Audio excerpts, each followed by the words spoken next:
Cinema শুরু হয় Sam নামের এক ব্যক্তিকে দেখিয়ে। সে ট্রেনে ভ্রমণ করছে। তার জীবন একটুও ঠিকঠাক নেই। প্রতিটি বাঁকে প্রতিটি মোড়ে সমস্যার সঙ্গে লড়তে হচ্ছে তাকে। জানা যায় সে এমন এক নির্জন মরুভূমির মতো শহরে যাচ্ছিল যেখানে তাকে নতুন কাজ শুরু করতে হবে। ট্রেনে বসে সে একা খাবার খাচ্ছিল এবং তার সামনে একজন মহিলা বসেছিল। তার সঙ্গে ছোট্ট এক সন্তানও ছিল। স্যাম তাদের অবস্থা দেখে নিজের খাবারটি তাদেরকে দিয়ে দেয়।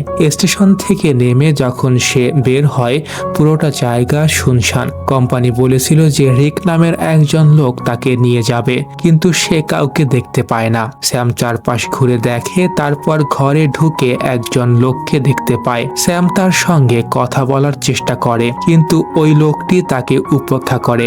স্যাম যখন জিজ্ঞাসা করে বাথরুম কোথায়, সেই লোকটি ইশারায় দিক দেখিয়ে দেয়। স্যাম রেগে যায় কিন্তু চুপ করে চলে যায়। কাজ সারার পর বাইরে থেকে একটি কণ্ঠ শুনতে পায়। সে বলে, তাড়াতাড়ি বের হও ভাই, এখানে পানিরও দাম আছে। সে আর কেউ নয়, সেই রিক, যে স্যামকে কোম্পানিতে নিয়ে যাবে। এরপর দুজনে গাড়িতে বসে কোম্পানির দিকে রওনা হয়। পথে রিক বলে, তোমার আমাকে ট্রাভেলের জন্য $300 দিতে হবে। স্যাম আশ্চর্য হয়ে যায়। সে বলে, কোম্পানি তো বলেছিল $200। রিক রেগে বলে, যদি $300 দিতে পারো তাহলে থাকো, অন্যথায় গাড়ি থেকে নেমে যাও। স্যাম ভেবে চিন্তে দেখে তার আর কোনো উপায় নেই, তাই সে রাজি হয়ে যায়। কিছুক্ষণ পর গরম অনেক বেড়ে যায়। স্যাম এসি চালানোর চেষ্টা করে, কিন্তু রিক রেগে যায়। সে বলে এসিতে হাত দিবে না, এসি চালালে ইঞ্জিন নষ্ট হয়ে যাবে। হঠাৎ গাড়ির একটি টায়ার পাংচার হয়ে যায়। রিক নিজে কিছু না করে স্যামকে দিয়ে টায়ার বদলায়। স্যাম বাধ্য হয়ে টায়ার বদল করতে শুরু করে। ওই সময় সে দেখে একটি কুকুর অন্য একটি কুকুরের সাথে মারামারি করছে। সেটা দেখে স্যাম ভয় পেয়ে যায়। রিক এসে বলে, ওরে ভাই, কাঁপছিস কেন? এমন হয় সব সময়। তারপর সে আহত কুকুরটিকে নিজের হাতে মেরে ফেলে, যাতে কুকুরটি আর কষ্ট না পায়। স্যাম বড় কষ্টে টায়ারটি পরিবর্তন করে।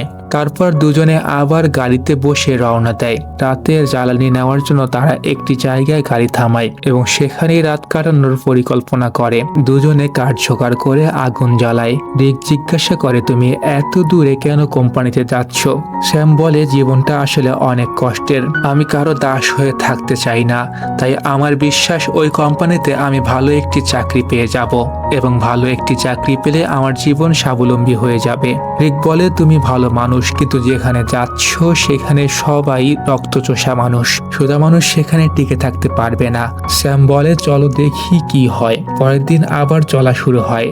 এবার স্যাম ড্রাইভ করতে শুরু করে। রিক ঘুমিয়ে পড়ে। গরমের কারণে স্যাম চুপচাপ এসি চালিয়ে দেয়, কিন্তু কিছু সময় পর ইঞ্জিন নষ্ট হয়ে যায়। রিক ঘুম থেকে জেগে ওঠে এবং স্যামের উপরে রেগে যায়। সে বলে, তোমাকে বলেছিলাম এসিতে হাত না দিতে। সে রেগে গাড়ি থেকে নেমে যায়। স্যামও নামে এবং সে রিকের কাছে ক্ষমা চায়, কিন্তু রিক আরো ক্ষেপে যায় এবং বলে, তুমি চুপ করে থাকো, তোমার কণ্ঠ আমি শুনতে চাই না।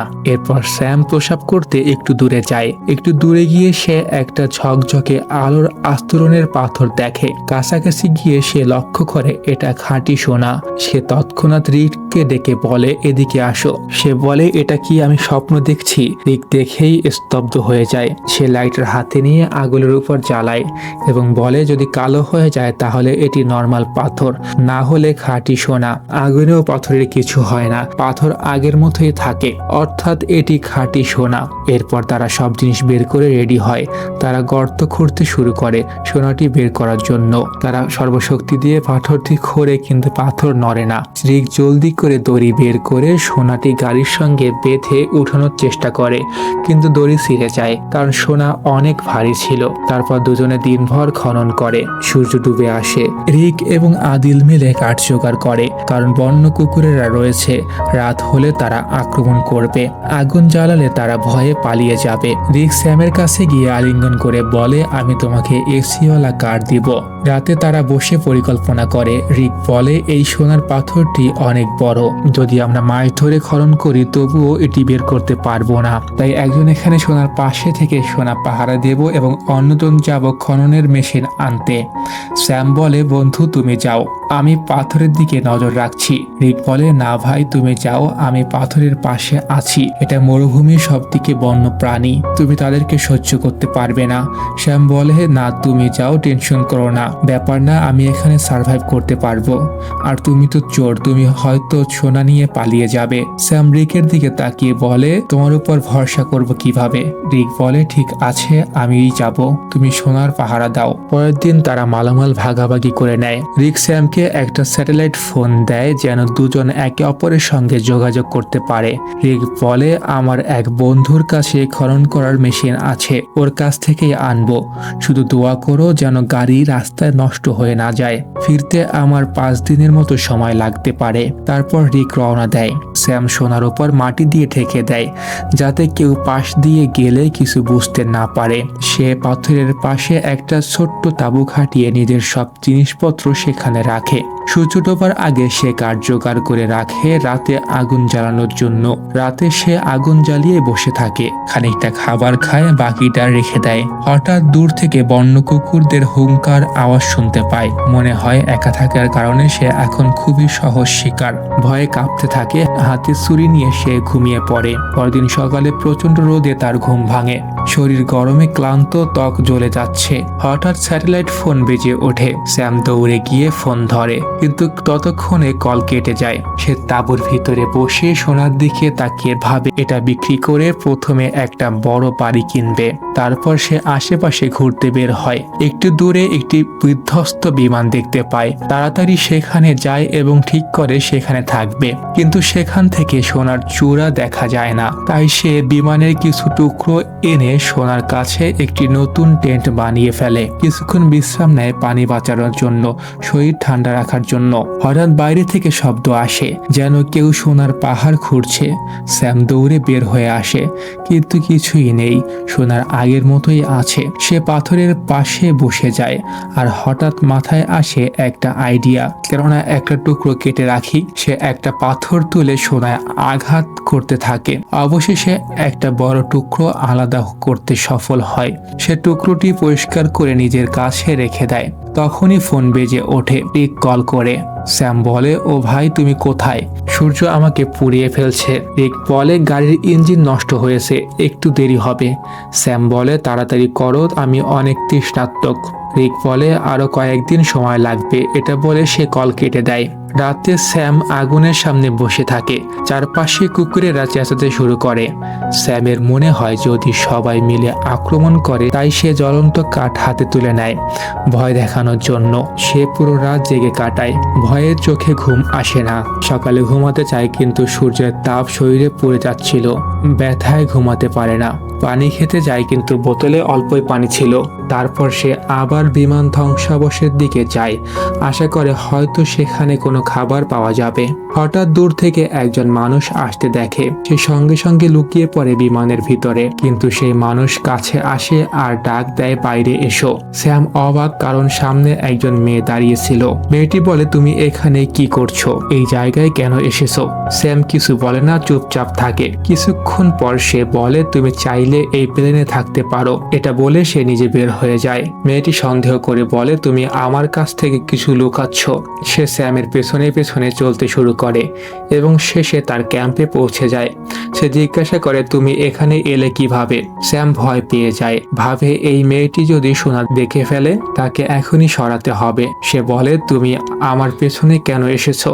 তোমার এখানে থাকা উচিত নয়, চলে যাও। মেয়েটি বলে, আমি যাব না যতক্ষণ না তুমি আমাকে বলবে তুমি কেন আমাকে এখান থেকে তাড়াতে চাইছো। নিশ্চয়ই তুমি আমার কাছ থেকে কিছু লুকাচ্ছ। ঠিক তখনই তার চোখ পড়ে সোনার উপরে। সে বলে, ও তাহলে এই ব্যাপার, পুরো সোনা নিজের করে নিয়েছো, এই ধন সম্পদ একা ভোগ করবে। সোনা আমাকেও তোমার অর্ধেক দিতে হবে। স্যাম রেগে যায়, হাতের কাছে থাকা একটা বেলসা দিয়ে সরাসরি তার মাথায় আঘাত করে। মেয়েটি সেখানেই পড়ে যায় এবং নিঃশ্বাস বন্ধ হয়ে মারা যায়। শ্যাম হতবাক হয়ে যায়, বিশ্বাস করতে পারে না যে লোভে পড়ে সে একজন মানুষকে মেরে ফেলেছে। তারপর স্যাম নিজেকে সামলে নেয়, মেয়েটির সব দামি জিনিসপত্র সে নিয়ে নেয়। এরপর তারপর একটা গর্ত খুঁড়ে তার মৃতদেহ মাটির নিচে পুঁতে ফেলে। কিছুক্ষণ পর সে দেখে একটি কুকুর এসে সেই গর্ত খুঁড়তে শুরু করেছে, মৃতদেহ বের করে আনতে যাচ্ছে। স্যাম দৌড়ে আসে, কুকুরটাকে সরিয়ে দেয় আর মেয়েটির লাশ বের করে আগুন ধরিয়ে দেয়। তার শরীর ছাই হয়ে যায়। পরের দিন সকালে ফোনের ঘন্টায় স্যামের ঘুম ভাঙে। সে রিককে ফোন করে কাঁপা কাঁপা গলায় বলে, ও ভাই তুমি কোথায়? ক্ষুধায় প্রাণ বেরিয়ে যাচ্ছে, যদি তুমি এখনই না আসো আমি এখানেই তৃষ্ণা আর ক্ষুধায় মরে যাব। রিক বলে, সরি, আমি জানি তুমি অনেক কষ্টে আছো, আমি আসছি, কিন্তু খনন যন্ত্রটা খুব স্লো চলছে আর একটু সময় লাগবে। স্যাম হতাশ হয়ে পড়ে। ক্ষুধা আর তৃষ্ণায় তার শরীর একেবারে নিস্তেজ। উপরে ভয় যদি কোনো বন্য প্রাণী আক্রমণ করে। কিছুক্ষণ পর সে দেখে দূর থেকে একটি গাড়ি যাচ্ছে। মনে মনে ভাবে একটা সোনার টুকরো নিয়ে এখনই পালিয়ে যাই, কিন্তু লোভ তাকে থামিয়ে দেয়। সে জানে চাইলে এক টুকরো নিয়েও জীবন পাল্টে ফেলতে পারত, কিন্তু তার চোখ এখন শুধু আরো সোনার দিকে। স্যাম সন্ধ্যার আগেই রাতের জন্য কাঠ জোগাড় করতে থাকে, কিন্তু হঠাৎ এক ভয়ানক বালুঝড় শুরু হয়। সে দৌড়ে টেন্টের দিকে যায়, কিন্তু ঝড়ে টেন্ট উড়ে যায়। স্যাম প্রাণ বাঁচাতে এদিক ওদিক দৌড়াতে থাকে। ঠিক তখনই একটা বড় গাছ তার উপর ভেঙে পড়ে। ঝড় থেমে গেলে শ্যাম চোখ খুলে দেখে সে মাটির নিচে আধা চাপা পড়ে আছে আর একটা কাঠের টুকরো তার পেটের ভেদ করে বেরিয়ে গেছে। কিন্তু তার মনে সোনার এমন লোভ জন্ম নিয়েছে যে ব্যথা উপেক্ষা করে সরাসরি সোনার জায়গার দিকে হামাগুড়ি দিতে শুরু করে। চারদিকে খুঁজে অবশেষে একটি সোনার টুকরো খুঁজে পায়। আনন্দে তার মুখে হাসি ফুটে ওঠে। তারপর সে পেট থেকে কাঠের টুকরো টেনে বের করে। রক্ত ছুটে বেরোতে থাকে। সে কাপড়ের টুকরো ছিঁড়ে ক্ষত স্থান বেঁধে ফেলে, কিন্তু রক্ত থামে না। শেষমেশ আগুন জ্বালিয়ে একটা টিনের টুকরো গরম করে ক্ষতের উপর চেপে ধরে। ব্যথায় সে চিৎকার করে ওঠে, তারপর অজ্ঞান হয়ে যায়। কিছুক্ষণ পর তার জ্ঞান ফেরে। চারপাশে শুধু ধোঁয়া আর গরম বাতাস, আর দূরে সে দেখতে পায় সেই মেয়েটিকে যাকে সে মেরেছিল। তার মাথা ঘুরতে শুরু করে। এটা কিভাবে সম্ভব? এটা কি বাস্তব নাকি তার হ্যালুসিনেশন? ঠিক তখনই ফোন বেজে ওঠে। রিক কল করছে।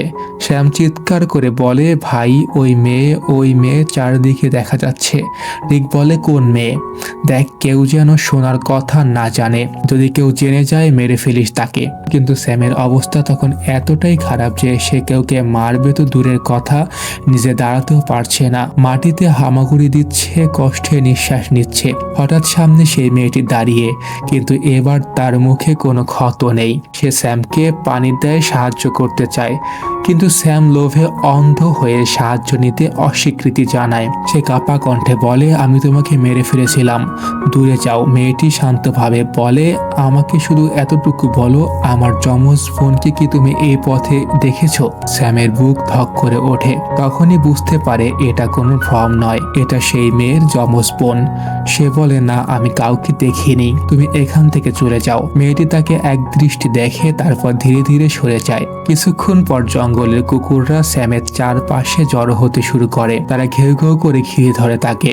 স্যাম আতঙ্কে ফোন তুলে রিককে কল করে বলে, তুই কোথায়? তাড়াতাড়ি আয়, না হলে কুকুরগুলো আমাকে খেয়ে ফেলবে। দয়া করে ভাই, প্লিজ তাড়াতাড়ি আয়, আমি মরতে যাচ্ছি। রিক বলে, একটু ওয়েট কর, আমি এখনই চলে আসছি। কিন্তু ঠিক তখনই কুকুররা একসাথে ঝাঁপিয়ে পড়ে। একে একে সবাই স্যামকে কামড়াতে থাকে এবং টেনে নিয়ে যায়। রক্ত ভিজে যায় বালি, আর স্যাম শেষ মুহূর্ত পর্যন্ত সোনার দিকে তাকিয়ে থাকে। দূরে দেখা যায় রিক দূরবীন হাতে বসে আছে, সবকিছু দেখছে। আসলে রিক অনেক আগেই খনন মেশিন নিয়ে পৌঁছে গিয়েছিল। সে অপেক্ষা করছিল কেবল স্যামের মৃত্যুর, যাতে একাই পুরো সোনার দখল করতে পারে। স্যাম মারা যায়, রিক গাড়ি নিয়ে সোনার দিকে আসে, চোখে লোভ, মুখে তৃপ্তির হাসি। ঠিক তখনই একটা তীর এসে সোজা তার বুক ভেদ করে দেয়। রিক মাটিতে লুটিয়ে পড়ে এবং নিঃশ্বাস বন্ধ হয়ে যায়। আর সেই তীর ছুঁড়েছিল আর কেউ নয়, সেই মেয়েটির যমজ বোন, যে এসেছিল তার বোনের হত্যার প্রতিশোধ নিতে, লোভ আর পাপের এই মরুভূমিতে ন্যায় ফিরিয়ে আনতে। এবং মুভিটি এখানেই শেষ হয়ে যায়।